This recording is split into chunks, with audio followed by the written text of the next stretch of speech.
Hello students, welcome back to our channel വിദാത് learning hub. അപ്പോൾ ഇന്ന് നമ്മൾ ചർച്ച ചെയ്യാൻ പോകുന്നത് പോണ്ടിച്ചേരി യൂണിവേഴ്സിറ്റി BA സോഷ്യോളജി 2ാം വർഷത്തിലെ ആദ്യത്തെ മൊഡ്യൂളായ അർബൻ സോഷ്യോളജിയിലെ 3ാമത്തെ ചാപ്റ്ററാണ് process of urbanisation in India. ഇന്ത്യയിലെ നഗരവൽക്കരണ പ്രക്രിയയെ പറ്റിയിട്ടാണ് നമുക്ക് ഈ പാഠത്തിൽ ചർച്ച ചെയ്യാനുള്ളത്. ഇതിൽ പറയുന്നത് വെച്ച് കഴിഞ്ഞാൽ നമ്മൾ പ്രധാനമായിട്ടും ഇന്ത്യയിലെ നഗരവൽക്കരണ പ്രക്രിയ, അതുപോലെ നഗര നയിക്കുന്ന ജനസമൂഹത്തെ പറ്റിയിട്ട്, പിന്നെ ഇന്ത്യയിലുള്ള പട്ടണങ്ങളുടെ ഉത്ഭവം, അതുപോലെ തന്നെ ഈ നഗരവൽക്കരണത്തിനുണ്ടാകുന്ന കാരണങ്ങളും അതുമൂലം ഉണ്ടാകുന്ന പ്രത്യാഘാതങ്ങളും ഈ കാര്യങ്ങളെ പറ്റിയിട്ടാണ് നമ്മൾ പ്രധാനമായിട്ട് പറയാൻ പോകുന്നത്. ഇത് വെച്ച് കഴിഞ്ഞാൽ ആദ്യമായിട്ട് ഈ പാഠം തുടങ്ങുന്നത് തന്നെ നമ്മുടെ ഇന്ത്യ എന്നുള്ളത് മറ്റുള്ള ഡെവലപ്പിംഗ് വികസ്വര രാജ്യങ്ങളെ വെച്ച് നോക്കുമ്പോൾ ഇന്ത്യ എന്നുള്ളത് എന്താണ്, അർബനൈസേഷൻ നഗരവൽക്കരണത്തിൽ വളരെ മുൻപന്തിയിൽ നിൽക്കുന്ന രാജ്യമായിട്ടാണ്. 2011 1901 സെൻസസ് പ്രകാരം നോക്കുകയാണെന്നുണ്ടെങ്കിൽ 1901 സെൻസസ് പ്രകാരം ഇന്ത്യയിൽ വെറും 1827 നഗരങ്ങളാണ് ഉണ്ടായിരുന്നത്, ടൗണുകളാണ് ഉണ്ടായിരുന്നത്. എന്നാൽ 2011 ആയപ്പോഴേക്കും അത് 7935 വരികയും, പിന്നെ അതുപോലെ തന്നെ 1901 കാലഘട്ടങ്ങളിൽ വെറും 2.58 കോടി ജനങ്ങളാണ് നഗരങ്ങളിൽ ജീവിച്ചിട്ടുണ്ടായിരുന്നത്. എന്നാൽ 2011 ആയപ്പോഴേക്കും അത് 37.71 കോടി ജനങ്ങൾ എന്താണ് നമ്മുടെ ഇന്ത്യയിൽ നഗരജീവിതം നയിക്കുന്നവരായിട്ടുണ്ടായി. അപ്പോൾ ഇതിൽ നിന്ന് തന്നെ നമുക്ക് മനസ്സിലാക്കാൻ സാധിക്കുന്നതാണ് ഇന്ത്യയിൽ എത്രത്തോളം ഈ നഗരവൽക്കരണം നടന്നുകൊണ്ടിരിക്കുന്നുണ്ട് എന്നുള്ളതിനെ പറ്റിയിട്ട്. ഇനി നമ്മൾ ഈ അടുത്തായിട്ട് നോക്കാൻ പോകുന്നത് ഇതിൻ്റെ എവല്യൂഷനും പിന്നെ അതുപോലുള്ള ഈ നഗരവൽക്കരണത്തിൻ്റെ പ്രക്രിയ, ഇന്ത്യയിലുള്ള നഗരവൽക്കരണത്തിൻ്റെ പ്രക്രിയയും അതിൻ്റെ എവല്യൂഷനും കാര്യങ്ങളെ പറ്റിയിട്ടാണ് പറയുന്നത്. അതായിട്ട് നമ്മൾ നോക്കുകയാണെന്നുണ്ടെങ്കിൽ ഈ നഗരവൽക്കരണം എന്നുള്ളത് വെച്ച് കഴിഞ്ഞാൽ, അർബനൈസേഷൻ എന്നുള്ളത് വെച്ച് കഴിഞ്ഞാൽ നമ്മളെന്താണ് ഗ്രാമീണ അന്തരീക്ഷത്തിൽ നിന്നും നമ്മൾ ഒരു നഗരാന്തരീക്ഷത്തിലേക്ക് നമ്മളെ ജീവിതശൈലികളൊക്കെ മാറ്റി തീർക്കുക. അതുപോലെ തന്നെ നമ്മൾ താമസിക്കുന്ന സ്ഥലങ്ങളിൽ നിന്നും, അതായത് ഗ്രാമപ്രദേശങ്ങളിൽ നിന്നും മാറിക്കൊണ്ട് നഗരപ്രദേശങ്ങളിലേക്ക് മാറുക. പിന്നെ അതുപോലെയുള്ള നമ്മൾ ഗ്രാമപ്രദേശങ്ങളിൽ ചെയ്തിട്ടുണ്ടായിരുന്ന കൃഷി അതുപോലുള്ള രീതികളിൽ നിന്നൊക്കെ മാറിക്കൊണ്ട് നഗരങ്ങളിലേക്ക് എത്തുമ്പോൾ നമ്മൾ കച്ചവടം, അതുപോലെയുള്ള വാണിജ്യം, പിന്നെ അതുപോലെ ഉൽപാദനം, അങ്ങനെയുള്ള വ്യവസായം, അങ്ങനെയുള്ള രീതിയിലേക്കൊക്കെ നമ്മൾ മാറുക. നിങ്ങളിൽ ചേഞ്ച് ഇങ്ങനെയൊക്കെ ഉണ്ടാവുന്നത്, അതിനാണ് നമ്മൾ നഗരവൽക്കരണം എന്ന് പറയുന്നത്. ഓക്കെ, നമ്മൾ ഇന്ത്യയുടെ നഗരവൽക്കരണത്തെ പറ്റി സംസാരിക്കുകയാണെന്നുണ്ടെങ്കിൽ സൗത്ത് ഇന്ത്യയിലാണ്, നോർത്ത് ഈസ്റ്റ് ഇന്ത്യ വെച്ച് സംബന്ധിച്ചിടത്തോളം സൗത്ത് ഇന്ത്യയിലാണ് കൂടുതലായിട്ട് ഇവിടെ നഗരവൽക്കരണം, അർബനൈസേഷൻ നടന്നുകൊണ്ടിരിക്കുന്നതെന്ന് പറയുന്നത്. കാരണം ഈ സൗത്ത് ഇന്ത്യയിലാണ് കൂടുതലായിട്ട് FDI, ഫോറിൻ ഡയറക്റ്റ് ഇൻവെസ്റ്റ്മെൻറ്റ് കൂടുതലായിട്ട് വരുന്നത് സൗത്ത് ഇന്ത്യയിലാണ്. പിന്നെ അതുപോലെ തന്നെ ഇന്ത്യ ഒരു ആഗോളവൽക്കരിക്കുന്നതിൽ നമ്മളെ സൗത്ത് ഇന്ത്യക്ക് വളരെയധികം കാര്യമായൊരു പങ്ക് തന്നെ ഉണ്ടെന്ന് പറയുന്നുണ്ട്. പിന്നെ ഈ നഗരവൽക്കരണം എന്നുള്ളത് വെച്ച് കഴിഞ്ഞാൽ ഒരൊറ്റ പ്രക്രിയയുടെ മേലിൽ നമുക്ക് പറയാൻ സാധിക്കുന്ന ഒരു കാര്യമല്ല. കാരണം എന്താ വെച്ച് കഴിഞ്ഞാൽ ഇതിൽ നമ്മൾ വലുതും ചെറുതായിട്ടുള്ള വാണിജ്യങ്ങൾ, പിന്നെ അതുപോലെ തന്നെ സാമ്പത്തിക രംഗം, പിന്നെ നമ്മുടെ ഭരണ രംഗങ്ങൾ, പിന്നെ അതുപോലെ തന്നെയുള്ള നമ്മുടെ ആശയവിനിമയ സാങ്കേതിക വിദ്യ, പിന്നെ നമ്മുടെ സാംസ്കാരികപരമായിട്ടുള്ള കാര്യങ്ങൾ, ഇങ്ങനെയുള്ള ഒരുപാട് ഘടകങ്ങൾ ഉൾക്കൊണ്ടാണ് നമ്മളെ ഈ ഒരു നഗരവൽക്കരണം എന്നുള്ള പ്രക്രിയ. ഓക്കെ, പിന്നെ ഇന്ത്യയുടെ അർബനൈസേഷൻ നഗരവൽക്കരണം അതിൻ്റെ ഒരു ഹിസ്റ്ററി പറയുകയാണെന്നുണ്ടെങ്കിൽ അത് സ്റ്റാർട്ട് ചെയ്യണത് നമ്മളെ ഇൻഡസ് വാലി സിവിലൈസേഷനിലാണ്. അതായത് ഇൻഡസ് വാലി സിവിലൈസേഷനിൽ അന്നുണ്ടായിരുന്ന പ്രധാന 2 സിറ്റികളാണ് ഹാരപ്പയും മോഹൻജദാരോയും. ഈ ഹാരപ്പ സിറ്റികളാണ് ഏകദേശം 600 വർഷത്തോളം 2350 BC മുതൽ 1750 BC വരെ നമ്മളെ ഹാരപ്പൻ സിറ്റികൾ ഉണ്ടായിരുന്നു എന്നാണ് പറയപ്പെടുന്നത്. ഓക്കെ, അപ്പോൾ ഇന്ത്യയിലുള്ള പ്രധാനപ്പെട്ട ആദ്യകാല നഗരങ്ങളാണ് ഹാരപ്പയും മോഹൻജദാരോ എന്നുള്ളത്. ഇനി നമ്മുടെ ഇന്ത്യയിൽ ബ്രിട്ടീഷ് ഗവൺമെൻറ് മുഖേന ഉണ്ടായിട്ടുള്ള നമുക്ക് ഈ അർബനൈസേഷൻ നഗരവൽക്കരണത്തിന് ഉണ്ടായിട്ടുള്ള ഡെവലപ്മെൻറ്റ് കാര്യങ്ങളൊക്കെയാണ് പറയാൻ പോകുന്നത്. ഇനി ഇന്ത്യയിൽ ആദ്യമായിട്ട് എന്താണ് ഒരു മുനിസിപ്പൽ കോർപ്പറേഷൻ നഗരസഭയും കാര്യങ്ങളൊക്കെ വരുന്നത് 1687-88 കാലഘട്ടങ്ങളിൽ മദ്രാസിലാണ് വരുന്നത്. ഓക്കെ. ഇനി ബോംബെ, കൽക്കട്ട എന്നുള്ള ഇവിടങ്ങളിലൊക്കെ നമ്മളെ മുനിസിപ്പൽ കോർപ്പറേഷൻ വരുന്നത് 1726 കാലഘട്ടങ്ങളിലാണ്. ഇനി നമ്മുടെ മുനിസിപ്പാലിറ്റി, ഡിസ്ട്രിക്റ്റ് ബോർഡുകൾ, പിന്നെ അതുപോലെ താലൂക്ക് ബോർഡ്, പിന്നെ അതുപോലെയുള്ള പഞ്ചായത്ത് സിസ്റ്റം, ഇതൊക്കെ നമ്മൾ പാസ്സായി വരുന്നത് 1882 കാലഘട്ടങ്ങളിലാണ്. ഈ കാലഘട്ടങ്ങളിലാണ് ഈ സമയത്ത് നമ്മുടെ ഇന്ത്യയിൽ ഉണ്ടായിരുന്ന വൈസ്രോയി എന്നുള്ളത് ലോർഡ് റിപ്പൺ പ്രഭു എന്നവരായിരുന്നു നമ്മുടെ ഇന്ത്യയിൽ അന്ന് വൈസ്രോയി ആയിട്ടുണ്ടായിരുന്നത്. ഓക്കെ. ഈ റിപ്പൺ പ്രഭു 1882 അദ്ദേഹത്തിന്റെ ഒരു കരാറ്, അദ്ദേഹത്തിന്റെ ഒരു ഉടമ്പടി എന്നുള്ളത് വെച്ച് കഴിഞ്ഞാൽ നമ്മുടെ ലോക്കൽ സെൽഫ് ഗവൺമെന്റുകളൊക്കെ പ്രധാനമായിട്ടും നമ്മുടെ നഗരങ്ങളിലാണ് ഇതിന്റെ പ്രവർത്തനങ്ങൾ കാഴ്ചവെക്കേണ്ടതെന്നുണ്ടായിരുന്നു. അങ്ങനെയാണ് ഇന്ത്യയിൽ ഇത്രത്തോളം നമ്മൾ നഗരവൽക്കരണത്തിന് പ്രാധാന്യം ലഭിച്ചതെന്ന് പറയുന്നത്.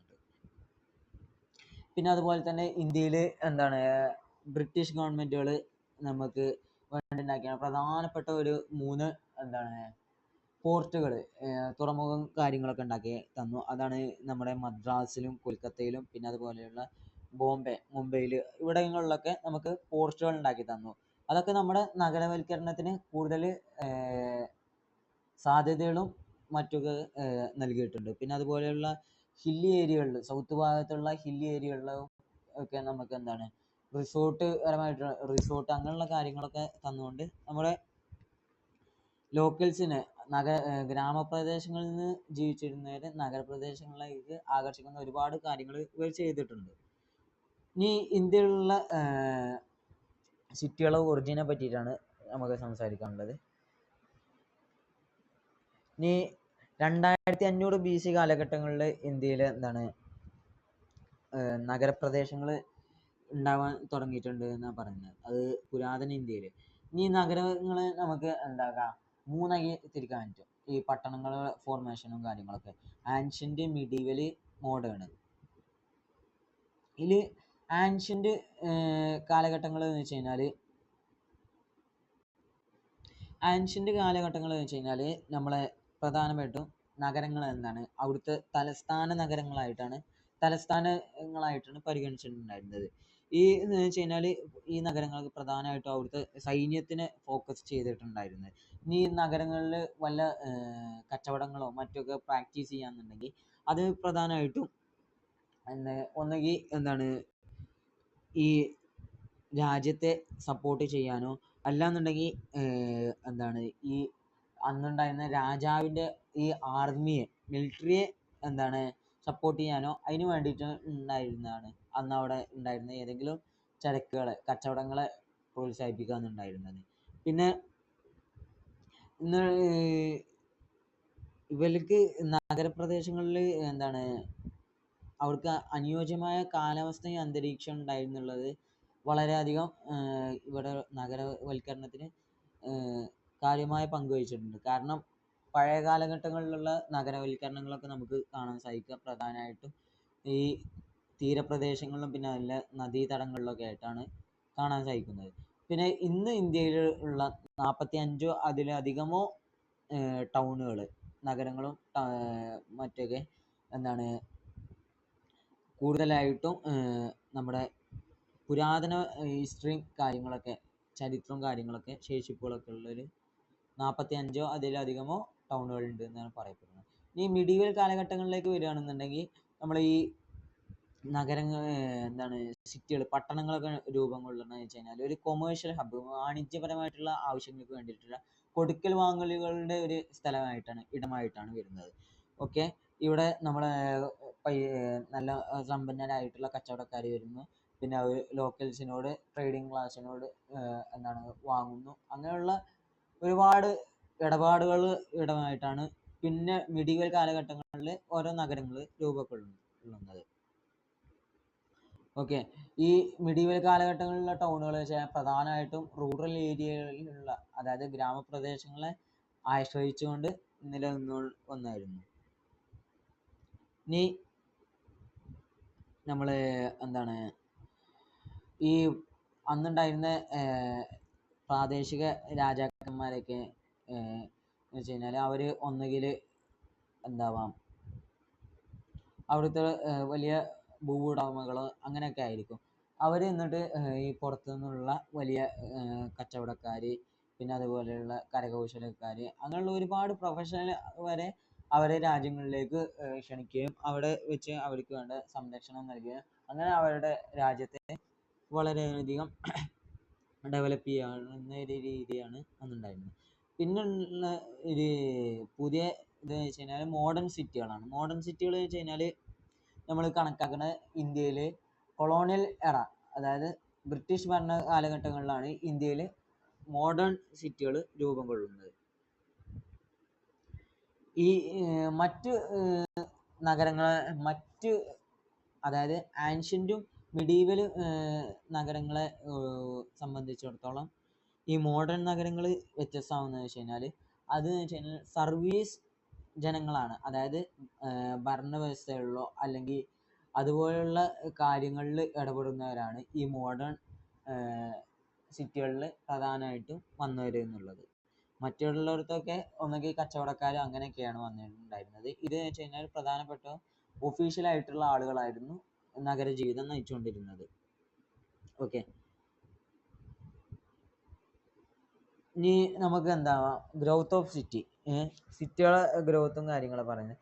നമുക്ക് ഈ വ്യത്യസ്ത രീതിയിലുള്ള സിറ്റികളും ടൗൺഷിപ്പുകളും നമുക്ക് കാണാൻ സാധിക്കുന്നതാണ്. അതിൽ ചിലത് എന്താവും നമുക്ക് സീ പോർട്ടുകളായിരിക്കും, ചിലത് നമ്മൾ കോട്ട കെട്ടി സംരക്ഷിച്ചാവും, ചിലത് നമ്മൾ ഭരണസിരാ കേന്ദ്രങ്ങളോ അല്ലെങ്കിൽ രാഷ്ട്രീയപരമായിട്ടോ ഉള്ള സ്ഥലങ്ങളാവാം, ചിലത് നമ്മൾ ടൂറിസ്റ്റ് പ്ലേസുകളാവാം. അങ്ങനെയുള്ള ഒരുപാട് രീതിയിൽ നമുക്ക് എന്താവാം നമുക്ക് ഈ നഗരങ്ങളെ വളർച്ചയും കാര്യങ്ങളും കാണാൻ സാധിക്കുന്നതാണ്. ഇനി 18ാം നൂറ്റാണ്ട് എന്ന് വെച്ച് കഴിഞ്ഞാൽ നമ്മളെ ഈ ശാസ്ത്ര സാങ്കേതിക വിദ്യയുടെയും പിന്നെ അതുപോലെ സമ്പത്തിൻ്റെ വർധനവും ഒക്കെ കൂടുതലായി കണ്ടൊരു കാലഘട്ടമായിരുന്നു. അപ്പോൾ ഈ സമയത്ത് ഒരുപാട് സാമൂഹികപരമായിട്ടുള്ള മൂവ്മെൻറ്റും കാര്യങ്ങളൊക്കെ വന്നിട്ടുണ്ട്. ഇനി അന്ന് വെച്ച് കഴിഞ്ഞാൽ നഗരങ്ങൾ കണ്ടിരുന്നത് വെച്ച് കഴിഞ്ഞാൽ അസംസ്കൃത വസ്തുക്കളുടെയും പിന്നെ അതുപോലെയുള്ള ഇറക്കുമതി ചരക്കുകളുടെയൊക്കെ ഒരു കൊടുക്കൽ വാങ്ങലുകളുടെ ഒരു ഇടമായിട്ടാണ് അന്ന് നമ്മൾ ഇതിനെ കണ്ടിട്ടുണ്ടായിരുന്നത്, അർബൻ നഗരങ്ങളെ കണ്ടിട്ടുണ്ടായിരുന്നത്. ഇനി അഡ്ന വെബർ എന്നുള്ളവരുടെ അഭിപ്രായ പ്രകാരം എന്ന് വെച്ച് കഴിഞ്ഞാൽ വ്യാവസായിക വിപ്ലവത്തോടു കൂടി പ്രാധാന്യമർഹിക്കുന്ന സാമ്പത്തിക ശക്തികളുടെ ഫലമായിട്ടാണ് നമ്മളെ നഗരങ്ങളിലേക്കുള്ള ആളുകൾ കേന്ദ്രീകരിക്കാൻ തുടങ്ങിയെന്ന് പറയുന്നത്.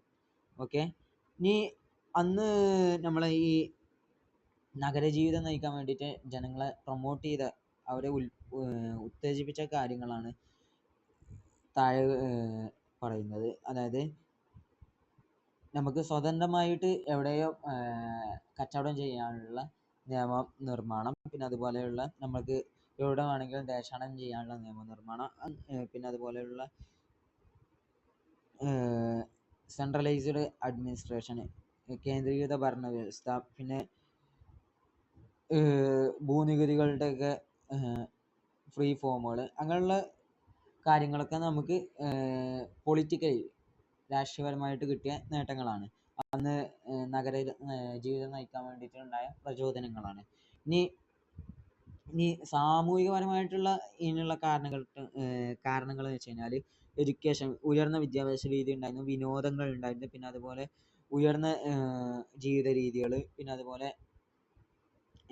വൈജ്ഞാനികപരമായിട്ടുള്ള ആളുകളോടുള്ള അട്രാക്ഷൻ, പിന്നെ അതുപോലെ അർബൻ നഗര ജീവിതമായിട്ടുള്ള ഒരു പരിചയിക്കൽ, പിന്നെ അതുപോലെ തന്നെ വ്യത്യസ്തപരമായിട്ടുള്ള നോളജുകൾ, അറിവുകളുടെ ഒക്കെ ഒരു വ്യാപനം, ഇതൊക്കെയായിരുന്നു അന്നുണ്ടായിരുന്നത്. പിന്നെ പ്രധാനമായിട്ടുണ്ടായ മറ്റൊരു 3 കാരണങ്ങളായിട്ട് പറയുന്നത്, ഒന്നാമത് വെച്ചാൽ നമ്മുടെ വെള്ളത്തിൻ്റെ ലഭ്യത എന്നുള്ളതാണ്. രണ്ടാമത് വെച്ച് കഴിഞ്ഞാൽ ലോക്കൽസിൽ അന്ന് വെച്ച് കഴിഞ്ഞാൽ വളരെയധികം ശക്തമായിട്ടുള്ളൊരു പ്രതിരോധ സംവിധാനവും കാര്യങ്ങളൊന്നും ഉണ്ടാവില്ല. എന്നാൽ അത് നഗരങ്ങളിലേക്ക് വരികയാണെന്നുണ്ടെങ്കിൽ നല്ലൊരു സ്ട്രോങ് ഡിഫൻസ് അവർക്ക് ലഭിക്കുകയാണ്. പിന്നെ അതുപോലെ തന്നെ മൂന്നാമത്തെ ഒരു കാരണം പറയുന്നത് വെച്ച് കഴിഞ്ഞാൽ ഫുഡ്, ഭക്ഷണത്തിൻ്റെ ലഭ്യത എന്നുള്ളതായിരുന്നു. ഓക്കെ, ഇനി ഗോർഡൺ എന്നുള്ളവർ പറയുന്നുണ്ട്, അദ്ദേഹം വാദിക്കുന്നത് വെച്ച് കഴിഞ്ഞാൽ നമ്മുടെ 2600 BC കാലഘട്ടങ്ങളിലാണ് മോഹൻജദാരോയുടെ ചുറ്റുമതിൽ ഇതൊക്കെ ചുറ്റുവട്ടങ്ങളൊക്കെ കെട്ടിയിട്ടുള്ളത്. അത് പിന്നെ 600 BC കാലഘട്ടങ്ങളിലാണ് പിന്നെ ആര്യന്മാർ വരുന്നതും അവരുടെ രീതിയിലുള്ളൊരു നഗരവൽക്കരണമൊക്കെ വരുന്നത്. അതായത് ഇതോടൊക്കെ പറയുന്നത് വെച്ച് കഴിഞ്ഞാൽ പുരാതന നഗരങ്ങളാണെങ്കിൽ വരെ കോട്ട കെട്ടിക്കാണ്ടോ മറ്റൊക്കെ സംരക്ഷിച്ചതായിരുന്നു. ഇതിലൂടെ അവിടെ ജീവിക്കുന്നവർക്ക് എന്താണ് നല്ലൊരു ഉയർന്ന രീതിയിലുള്ള സംരക്ഷണം മറ്റും ലഭിച്ചിരുന്നു എന്നുള്ളതാണ് നമുക്ക് മനസ്സിലാകുന്നത്. ഇനി growth of urban population in India.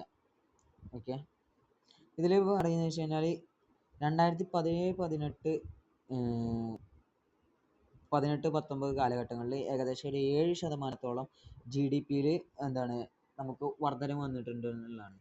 Okay, ഇന്ത്യയുടെ GDP നോക്കുകയാണെന്നുണ്ടെങ്കിൽ ലോകത്തെ സാമ്പത്തിക വ്യവസ്ഥയുടെ മൊത്തത്തിൽ ഒരു 7ാം സ്ഥാനത്താണ് ഇന്ത്യയുടെ GDP എന്നുള്ളത് നിലനിൽക്കുന്നത്.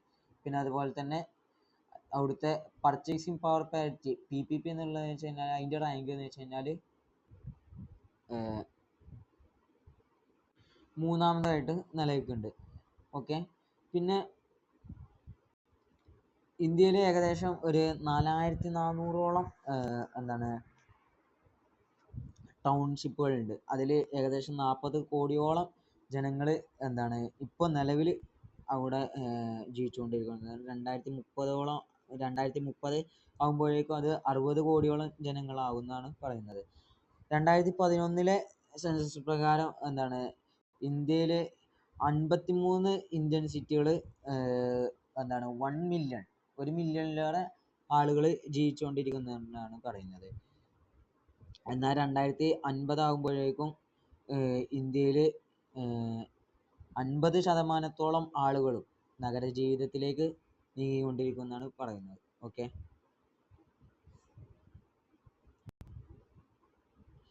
1901 സെൻസസ് പ്രകാരം 11.4% ആളുകൾ ഇന്ത്യൻസും നമ്മുടെ നഗരജീവിതം നയിച്ചുകൊണ്ടിരുന്നതാണ്. എന്നാൽ 2001 സെൻസസ് പ്രകാരം നോക്കുകയാണെന്നുണ്ടെങ്കിൽ 28.53% ഇത്തരത്തിലുള്ള ഒരു ഉയർച്ചയിലേക്ക് നമ്മുടെ നഗരപ്രദേശങ്ങളിലുള്ള ആളുകൾ ജീവിത രീതി മാറ്റി എന്നുള്ളതാണ്. ഇനി വേൾഡ് ബാങ്കിൻ്റെ കണക്ക് പ്രകാരം നോക്കുകയാണെന്നുണ്ടെങ്കിൽ 34% ഇന്ത്യക്കാരും ഇന്ന് നഗരജീവിതം നയിച്ചുകൊണ്ടിരിക്കുന്നവരാണ്. 2030 UN-ന്റെ ഒരു കണക്ക് പ്രകാരം നോക്കുകയാണെന്നുണ്ടെങ്കിൽ 2030 40.76% ഇന്ത്യയുടെ ജനസംഖ്യയുടെ മൊത്തത്തിൽ 40.76% ആളുകളും നഗരജീവിതത്തിലേക്ക് നീങ്ങുമെന്നാണ് പറയുന്നത്. ഓക്കെ, അങ്ങനെ 2030 ആകുമ്പോഴേക്കും ചൈന, ഇന്തോനേഷ്യ, നൈജീരിയ, US ഇവിടങ്ങളിലൊക്കെ നടപ്പാക്കിയിട്ടുള്ള ഒരു നഗരവൽക്കരണ രീതിയുണ്ട്. ആ രീതിയിലേക്ക് ഇന്ത്യയും മാറിക്കൊണ്ടിരിക്കുക എന്നാണ് UN-ന്റെ ഒരു പഠനത്തിൽ വരുന്നത്, സെൻസസിൽ വരുന്നത്. ഇനി നമ്മുടെ 20ാം നൂറ്റാണ്ട് കാലഘട്ടങ്ങളിൽ നമ്മുടെ 20ാം നൂറ്റാണ്ടിൽ നമ്മുടെ ഗ്രാമപ്രദേശങ്ങളിൽ നിന്നും നഗരപ്രദേശങ്ങളിലേക്ക് പ്രധാനമായിട്ടും മുംബൈയിലേക്ക് അന്ന് ദേശാടനം മൈഗ്രേഷൻ നടത്തിയിട്ട് നമുക്ക് കാണാൻ സാധിക്കുന്നതാണ്. ഇന്ത്യയിൽ മുംബൈ എന്നുള്ളത് 22.1 മില്യൺ ആളുകൾ മുംബൈ നഗരത്തിൽ മാത്രം ജീവിക്കുന്നുണ്ട്. അത് ഇന്ത്യയിലെ 2ാം സ്ഥാനത്തുള്ളതാണ്. എന്നാൽ ഇന്ത്യയിൽ 1ാം സ്ഥാനത്തുള്ളത് ഏകദേശം 28 മില്യണോളം ആളുകൾ വസിക്കുന്ന ഡൽഹിയാണ്. ഇന്ത്യയിൽ പ്രധാനമായിട്ടുള്ള വലിയൊരു നഗരം എന്നുള്ളത്. അപ്പോൾ ഇനി നമുക്ക് വരാൻ പോകുന്നത് കുറച്ച് ചാർട്ടും കാര്യങ്ങളൊക്കെയാണ്. അപ്പോൾ ആ ഭാഗങ്ങൾ എല്ലാവരും ഒന്ന് പ്രത്യേകം ശ്രദ്ധിക്കണം. നമുക്ക് മുൻ വർഷങ്ങളിലൊക്കെ ചോദ്യം വന്നിട്ടുള്ളതാണ് ഇന്ത്യയിലുള്ള അർബനൈസേഷൻ്റെ കാര്യങ്ങളും ഒക്കെ ചോദിച്ചാണ്ട്. ഓക്കെ, അപ്പോൾ ഈ ചാർട്ടുകളൊക്കെ പ്രധാനമായിട്ടും നോക്കുന്നത് നന്നാവും.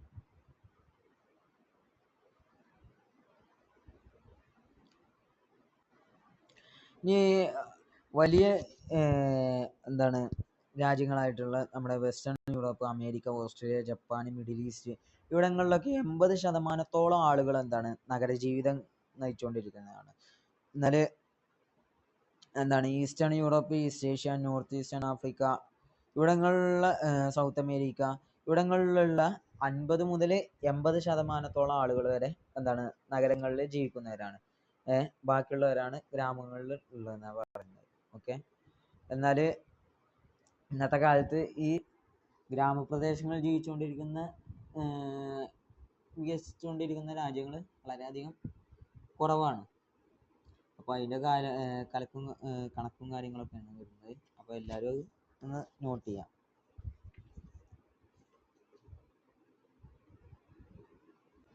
ഇനി മേലുള്ള ചാർട്ടിൽ പറയുന്നത് വെച്ച് കഴിഞ്ഞാൽ ഇന്ത്യയിൽ ലോകത്ത് മുഴുവനായിട്ട് 4.3 ബില്യണിലേറെ ആളുകൾ എന്താണ് നഗരങ്ങളിൽ ജീവിച്ചുകൊണ്ടിരിക്കുന്നവരാണ്.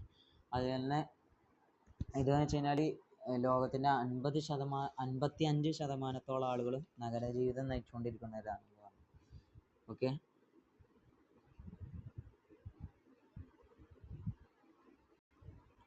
1800 വരെയും ലോകത്ത് മുഴുവനായിട്ട് നോക്കുകയാണെന്നുണ്ടെങ്കിൽ 90% ആളുകൾ എന്താണ് ഗ്രാമങ്ങളിലാണ് ജീവിച്ചുകൊണ്ടിരുന്നത്. എന്നാൽ പെട്ടെന്നുള്ളൊരു എന്താണ് മാറ്റാണ് ജനങ്ങളെ എന്താണ് നഗരജീവിതത്തിലേക്ക് പ്രേരിപ്പിച്ചതെന്നൊക്കെ പറയുന്നുണ്ട്. പിന്നെ അതുപോലെ അമേരിക്കയിലുള്ള നഗരവൽക്കരണം തുടങ്ങുന്നത് വെച്ച് കഴിഞ്ഞാൽ 19-ാം നൂറ്റാണ്ടിൻ്റെ തുടക്കങ്ങളിലാണ്. അത് 1900-കളിൽ 40% ആളുകൾ നഗരജീവിതത്തിലേക്ക് മാറി എന്ന് പറയുന്നുണ്ട്. എന്നാൽ 1950 ആയപ്പോഴേക്കും ഇത് 64% പിന്നെ 2000 ആയപ്പോഴേക്കും 80% ആളുകളും നഗരജീവിതം നയിക്കുന്നവരായിട്ട് തീർന്നു. ഓക്കെ. ഇനി ജപ്പാന്റെ കാര്യം നോക്കുകയാണെന്നുണ്ടെങ്കിൽ 20-ാം നൂറ്റാണ്ട് വരെ ജപ്പാനിൽ വെച്ച് കഴിഞ്ഞാൽ നഗരജീവിതം നയിക്കുന്നവർ വളരെ കുറവായിരുന്നു. എന്നാൽ 1900-കളിൽ എന്താണ് 1:10 എന്നുള്ള രീതിയിലാണ് ഉണ്ടായിരുന്നത്. അത് വെച്ച് കഴിഞ്ഞാൽ 1950 ആയപ്പോഴേക്കും അത് എന്താണ് പെട്ടെന്ന് കുതിച്ചുയരും. 2000 ആയപ്പോഴേക്കും ഏകദേശം 80% ആളുകളും എന്താണ് നമ്മുടെ നഗരജീവിതത്തിലേക്ക് മാറി. പിന്നെ അതുപോലെ ഇന്ന് പ്രസൻറ്റിൽ നോക്കുകയാണെന്നുണ്ടെങ്കിൽ 90% ആളുകളും എന്താണ് ജപ്പാനിൽ നഗരജീവിതം നയിച്ചുകൊണ്ടിരിക്കുന്നവരാണ്. ഇനി ചൈന, ഇന്ത്യ എന്നുള്ളത് വെച്ച് കഴിഞ്ഞാൽ ഒരേപോലെയാണ്. നമ്മളെ ഈ നഗരവൽക്കരണ പ്രക്രിയയുടെ കാര്യങ്ങളിൽ ഒരേപോലെ പോയവരാണ്. അതായത് 1950, 80-കളുടെ അവസാനങ്ങളിലൊക്കെ ആയിട്ടാണ് ചൈനയിലും ഇന്ത്യയിലും കാര്യമായിട്ട് അർബനൈസേഷൻ വരുന്നത്. ഓക്കെ.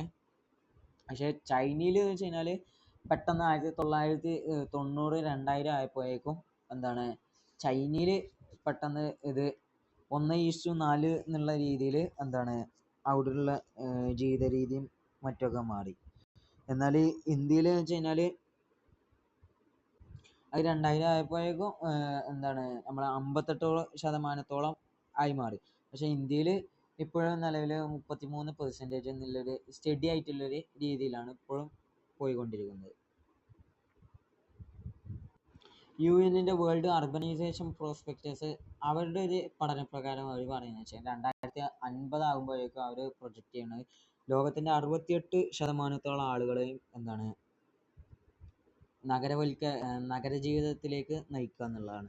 അതായത് 2016-നെക്കാട്ടിലും 2016-ൽ 54% എന്നുള്ളത് അത് 2050 ആകുമ്പോഴേക്കും 68% ഉയർത്തുക എന്നുള്ളതാണ് അവരുടെ ഈ ഒരു അജണ്ട ആയിട്ട് അവർ കണക്കാക്കിയിട്ടുള്ളത്.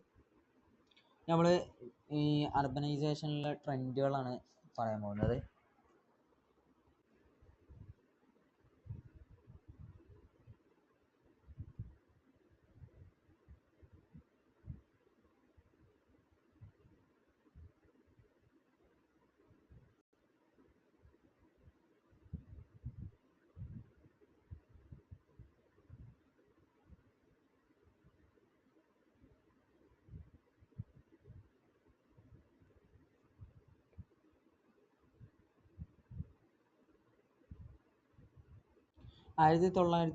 50 കാലഘട്ടങ്ങളിൽ വെച്ച് കഴിഞ്ഞാൽ 70% ആളുകൾ എന്താണ് ഗ്രാമപ്രദേശങ്ങളിൽ ജീവിച്ചുകൊണ്ടിരുന്നവരാണ്. എന്നാൽ 2007 ആയപ്പോഴേക്കും എന്താണ് ഗ്രാമപ്രദേശങ്ങളിൽ നിന്ന് മാറി നഗരപ്രദേശങ്ങളിൽ ജീവിക്കുന്നവരുടെ എണ്ണം വളരെയധികം കൂടുകയും ഇനി 2030 ആകുമ്പോഴേക്കും ലോകത്തിൻ്റെ പകുതിയോളം 60% ആളുകൾ എന്താണ് നഗരജീവിതം നയിക്കാൻ വേണ്ടിയിട്ടാണ് UN പ്രോസ്പെക്ടസ് പറയുന്നത്. പിന്നെ അതുപോലെ തന്നെ 2050 ആകുമ്പോഴേക്കും അത് 68% ഉയർത്താനും അവർ പദ്ധതിയിടുന്നുണ്ട്. ഇനി ലാറ്റിൻ അമേരിക്ക, കരീബിയൻ ദ്വീപുകൾ, പിന്നെ അതുപോലെ നോർത്ത് അമേരിക്ക, ഇവിടങ്ങളിലാണ് കാര്യമായിട്ട് നമ്മുടെ എന്താണ് നഗരവൽക്കരണം കാണാൻ സാധിക്കുന്നത്, നഗരജീവിതം നയിക്കുന്നവർ കാണാൻ സാധിക്കുന്നത്. 80% 2018 കണക്ക് പ്രകാരം 80% ആളുകൾ ഈ ഇവിടങ്ങളിലുള്ള 80% ആളുകൾ നഗരജീവിതം നയിക്കുന്നവരാണ്. പിന്നെ 2050 ആകുമ്പോഴേക്കും അത് 90% എത്തുമെന്നൊക്കെയാണ് പറയുന്നത്. എന്നാൽ യൂറോപ്പ് എന്ന് വെച്ച് കഴിഞ്ഞാൽ അതിലൊരു ക്വാർട്ടർ ഭാഗത്തോളം, അതായത് 3/4 ആളുകൾ നമ്മുടെ നഗരജീവിതം നയിക്കുന്നവരാണ്. ഇനി 2018 കണക്കാണത്. ഇനി 2040 ആകുമ്പോഴേക്കും അത് 80% ഉയർത്താനും 2050 ആകുമ്പോഴേക്കും 85% ഉയരാനും ഉള്ള പദ്ധതികൾ അവിടെ ചെയ്തുകൊണ്ടിരിക്കുന്നുണ്ട്. ഇനി ഓഷ്യാനിയയിൽ വരികയാണെന്നുണ്ടെങ്കിൽ അവർ 2050 ആകുമ്പോഴേക്കും 70% ആക്കാനാണ് അവർ ഉദ്ദേശിക്കുന്നത്. ഇവിടങ്ങളിലൊക്കെ പറയുന്ന ഗ്രാഫുകളും ഇതൊക്കെ എല്ലാവരും ശ്രദ്ധിക്കാം. അപ്പോൾ അതിൽ കാര്യങ്ങൾ നമുക്ക് മനസ്സിലാവും. ഇനി അടുത്തായിട്ട് നമ്മൾ നഗരവൽക്കരണത്തിലുള്ള കാരണങ്ങൾ, കോസസ് ഓഫ് അർബനൈസേഷനും കാര്യങ്ങളൊക്കെ പറയാൻ പോകുന്നത്. പ്രധാനമായിട്ട് ഇതിൽ കാരണങ്ങളായിട്ട് നമ്മൾ പറയുന്നത് വെച്ച് കഴിഞ്ഞാൽ നമ്മൾ ജനങ്ങളുടെ ഒരു ഗ്രാമങ്ങളിൽ ജീവിച്ചിട്ടുള്ള അവരുടെ അവസ്ഥാവിശേഷങ്ങളിൽ നിന്ന് മാറിക്കൊണ്ട് പുതിയൊരു ജീവിത രീതി മെച്ചപ്പെടുത്തി എടുക്കുക എന്നുള്ളത് കൊണ്ടാണ് അവർ പ്രധാനമായിട്ടും നഗരജീവിതത്തിലേക്ക് ആശ്രയിച്ചതെന്ന് പറയുന്നുണ്ട്. ഇനി ഇതിലുള്ള പ്രധാന കാരണങ്ങളും അതിനുള്ള പ്രത്യാഘാതങ്ങളൊക്കെയാണ്, അനന്തരഫലങ്ങളൊക്കെയാണ് നമ്മൾ പറയാൻ പോകുന്നത്. അതായത് ഇൻഡസ്ട്രിയലൈസേഷൻ ആണ് ഇതിൻ്റെ കാരണങ്ങളായിട്ട് നമ്മൾ പറയുന്നതാണ്. ഈ കോൺസിക്വൻസസ്, അനന്തരഫലങ്ങൾ നമുക്ക് പിന്നെ പറയാം. അതായത് നമുക്ക് കാരണങ്ങൾ നോക്കുകയാണെന്നുണ്ടെങ്കിൽ ഇൻഡസ്ട്രിയലൈസേഷൻ, വ്യവസായവൽക്കരണം വന്നതോടുകൂടി ജനങ്ങളൊക്കെ ഗ്രാമപ്രദേശങ്ങളിൽ നിന്ന് മാറിക്കൊണ്ട് നഗരജീവിതം നയിക്കാൻ കൂടുതൽ താല്പര്യരായി.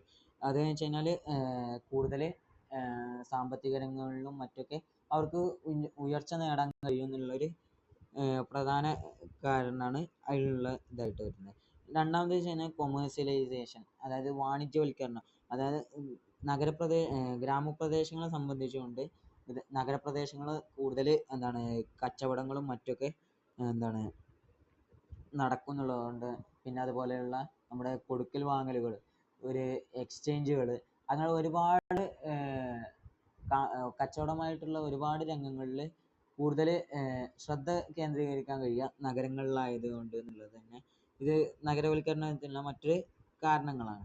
പിന്നെ അതുപോലെയുള്ള സോഷ്യൽ ബെനിഫിറ്റ്, സാമൂഹികമായിട്ടുള്ള ബെനിഫിറ്റുകൾ കാര്യം നോക്കുകയാണെന്നുണ്ടെങ്കിൽ അവർക്ക് വേണ്ട കൃത്യമായ രീതിയിലുള്ള ഹൗസിങ്, അവർക്ക് വേണ്ട പാർപ്പിടം, അവർക്ക് വേണ്ട ആരോഗ്യരംഗം, പിന്നെ അതുപോലെയുള്ള വിദ്യാഭ്യാസ രംഗം, ഇതുപോലുള്ള ഉയർന്ന ജീവിത രീതികളും മറ്റൊക്കെ സമൂഹം അവർക്ക് നൽകി എന്നുള്ളതാണ് മറ്റൊരു കാരണമായിട്ടാണ് പറയുന്നത്.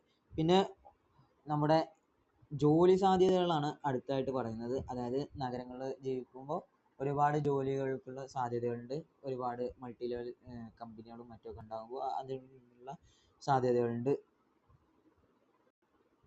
പിന്നെ അടുത്തായിട്ട് നമ്മളെ മോഡേണൈസേഷൻ ആണ്, അതായത് ആധുനികവൽക്കരണവും മറ്റൊക്കെയാണ്. അതായത് നമ്മുടെ ആശയവിനിമയങ്ങളിലാവട്ടെ, നമ്മുടെ ചുറ്റുവട്ടങ്ങളിലാവട്ടെ, ഈവൻ നമ്മുടെ ഡ്രസ്സിങ്ങിൽ വരെ നമുക്ക് ആധുനികവൽക്കരിക്കാൻ കഴിയും. അങ്ങനെയുള്ള ചിട്ടാവട്ടങ്ങളും കാര്യങ്ങളൊക്കെ അവരെ നഗരവൽക്കരണത്തിലേക്ക്, നഗരജീവിതം നയിക്കുന്നതിലേക്ക് പ്രോത്സാഹിപ്പിച്ചു എന്ന് പറയുന്നുണ്ട്. പിന്നെ റൂറൽ അർബൻ ട്രാൻസ്ഫോർമേഷൻ, അതായത് നഗരങ്ങളിലെയും ഗ്രാമങ്ങളിലുള്ള അവർക്കുള്ള അന്തരങ്ങൾ എത്രത്തോളം ഉണ്ട് എന്നുള്ളതിനെ പറ്റി മനസ്സിലാക്കി കൊടുക്കാൻ ഇവർക്ക് സാധിക്കുന്നുണ്ട്. അതായത് നമ്മുടെ നേരത്തെ പറഞ്ഞ റിച്ച് പുവർ, നമ്മുടെ പൈസക്കാരൻ, പാപ്പരൻ എന്നുള്ളത്, പിന്നെ അതുപോലെയുള്ള നമ്മുടെ സാമൂഹികമായിട്ടുള്ള ഘടനകൾ, പിന്നെ അതുപോലെ വിദ്യാഭ്യാസപരമായിട്ടുള്ള ഘടനകൾ, അങ്ങനെയുള്ള ഒരുപാട് മാറ്റങ്ങൾ നമുക്ക് എന്താണ് റൂറൽ അർബൻ ട്രാൻസ്ഫോർമേഷനിൽ കാണാൻ സാധിക്കുന്നത്. അതിൽ നമ്മൾ റൂറൽ ഏരിയയിൽ പോവുകയാണെന്നുണ്ടെങ്കിൽ നമുക്ക് തൊട്ടുകൂടായ്മ, അതുപോലെ ഒരുപാട് കാര്യങ്ങളുണ്ടല്ലോ, അതൊക്കെ നമുക്ക് ഈ അർബൻ ഏരിയയിൽ വരുമ്പോൾ ഇല്ലാതായി പോകുന്നതായിട്ട് കാണാൻ സാധിക്കുന്നതാണ്. ഇനി അതിൻ്റെ കോൺസിക്വൻസസ് ആണ് പറയുന്നത്, അനന്തരഫലങ്ങളായിട്ടാണ് പറയുന്നത്. അത് പോസിറ്റീവായിട്ട് നമുക്ക് ബാധിച്ചിട്ടുണ്ട്, നെഗറ്റീവായിട്ടും ബാധിച്ചിട്ടുണ്ട്. ആദ്യമായിട്ട് നമ്മൾ പോസിറ്റീവായിട്ട് നോക്കുകയാണെന്നുണ്ടെങ്കിൽ ഹയർ ലിവിങ് സ്റ്റാൻഡേർഡ്സ്, നമ്മൾ ഉയർന്ന ജീവിത നിലവാരങ്ങളും കാര്യങ്ങളൊക്കെ ഉണ്ടാവുക.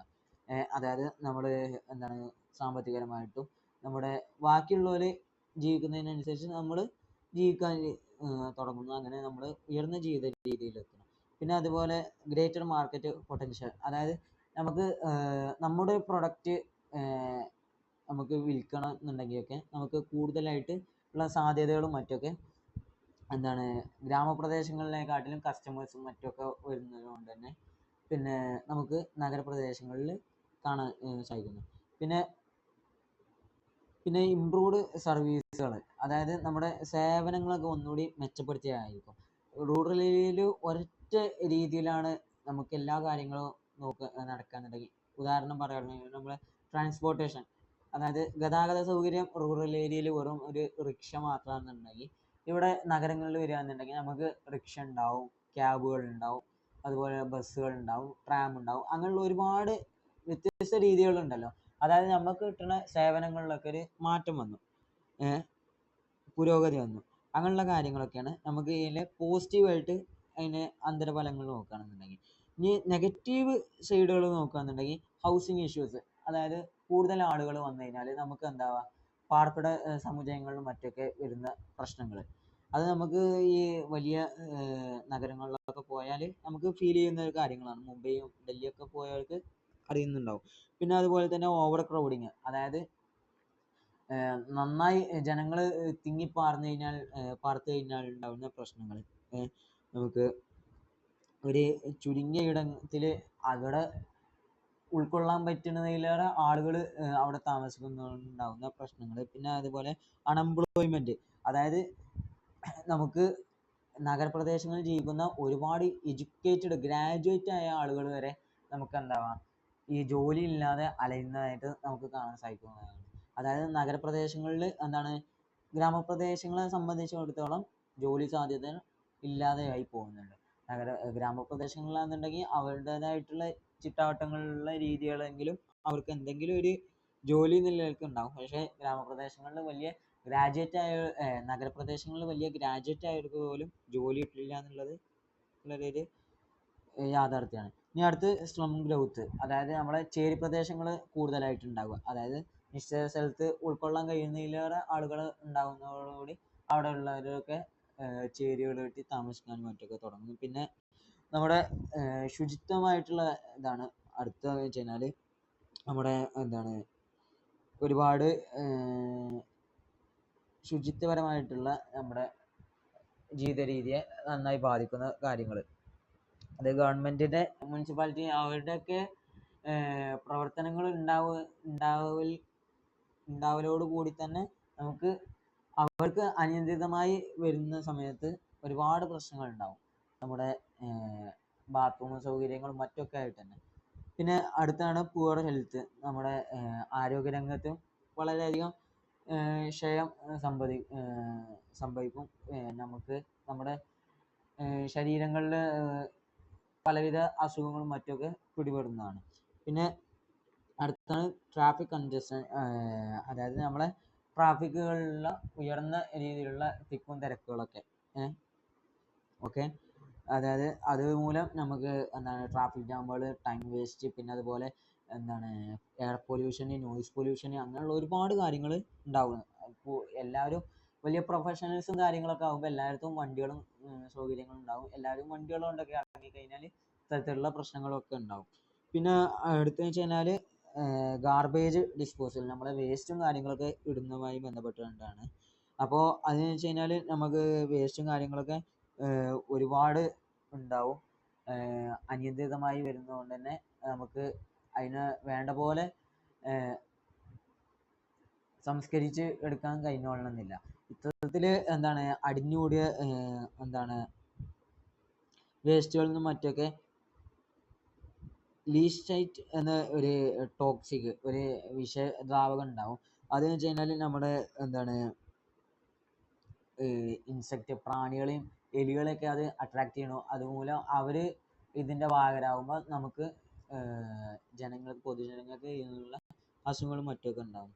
പിന്നെ ഇൻക്രീസിങ് ക്രൈം, അതായത് നമ്മുടെ നമ്മുടെ ആക്രമണങ്ങളും മറ്റൊക്കെ കൂടുതലായിട്ടുണ്ടാവുക നഗരപ്രദേശങ്ങളിലാണ്. ഗ്രാമപ്രദേശങ്ങളെ സംബന്ധിച്ചിടത്തോളം നമുക്ക് കൂടുതലായിട്ട് റേപ്പ് കേസുകൾ, മർഡറുകൾ, പിന്നെ അതുപോലെയുള്ള കവർച്ചകൾ, ഇതൊക്കെ കൂടുതലായിട്ട് നമുക്ക് കാണാൻ സാധിക്കുക നഗരപ്രദേശങ്ങളിലാണ്.